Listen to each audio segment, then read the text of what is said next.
International लमा दुईवटा कन्सेप्टहरू हुन्छ है। यो क्लजुला रेबक सिक्स टेन्टिबस भनेर भन्छ, अर्को प्याक्टा सन्ट सर्भान्डा भनेर भन्छ। यो यिनीहरू सब खै कुन फ्रेन्च टर्म होला, सायद म बिर्सेँ त्यो कुन टर्म हो, कुन भाषाबाट आएको। ओभरअल यो दुवै VCLT भनेको Vienna convention on law of treaties 1969 भन्ने एउटा कन्भेन्सन छ, त्यसमा लेखिएको छ है।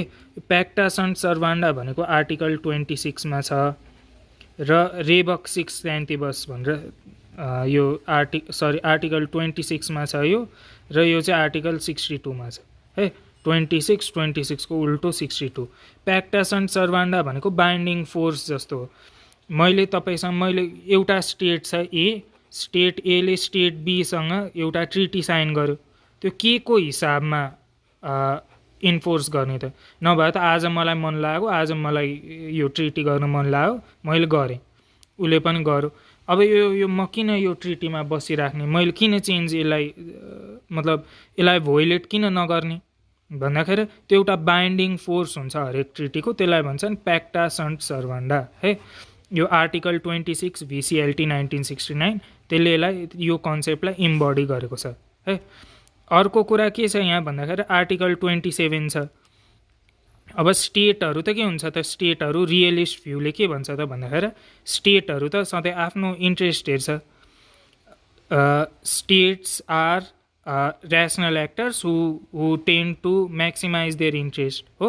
आजको दिनमा मेरो एउटा सर्टेन इन्ट्रेस्ट छ, मैले यो ट्रिटी साइन गरेँ, अब भोलिको दिन त त्यो इन्ट्रेस्ट सधैँ भइरहेको छ भन्ने छैन, भनेपछि मैले बहाना दिन खोज्छु नि त। अब यो आर्टिकल 27ले के भन्छ भन्दाखेरि कुनै पनि स्टेटले आफ्नो इन्टरनल लको बहाना दिन सक्दैन। मैले इन्टरनल लले मेरो यस्तो भन्छ, त्यही भएर मैले तेरो ट्रिटी फलो गरिनँ भन्न पाएन है।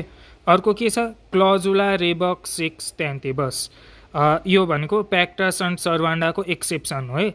भनेको मतलब चाहिँ के भयो त भन्दाखेरि सुरुमा एउटा कन्डिसन थियो, कुनै पनि कन्डिसन थियो, त्यो त्यो त्यो त्यो इन्भाइरोमेन्टको हिसाबले हामीले कुनै पनि ट्रिटी साइन गरेको थियौँ। तर अब चाहिँ जुन त्यो सिचुएसन थियो, जुन त्यो इन्भाइरोमेन्ट थियो, त्यो इन्भाइरोमेन्ट चाहिँ त्यस्तो रहेन, त्यो इन्भाइरोमेन्ट चेन्ज भयो। अब त्यो चेन्ज इन्भाइरोमेन्टमा यो ट्रिटी फिजिबल भएन भने त्यसलाई हटाउन सकिन्छ, त्यो ट्रिटीलाई हामीले टर्मिनेट गर्न सकिन्छ। भनेको मतलब म त्यो यो ट्रिटीलाई मान्दिनँ भनेर भन्न पाएँ, त्यसलाई के भन्छ त भन्दाखेरि क्लजुला रेबक सिक्स टेन्टिबस, यही हो। अब यसलाई हामी कनेक्ट गर्न खोज्छौँ Nepal India treaty of peace and फ्रेन्डसिपसँग अर्को भिडियोमा।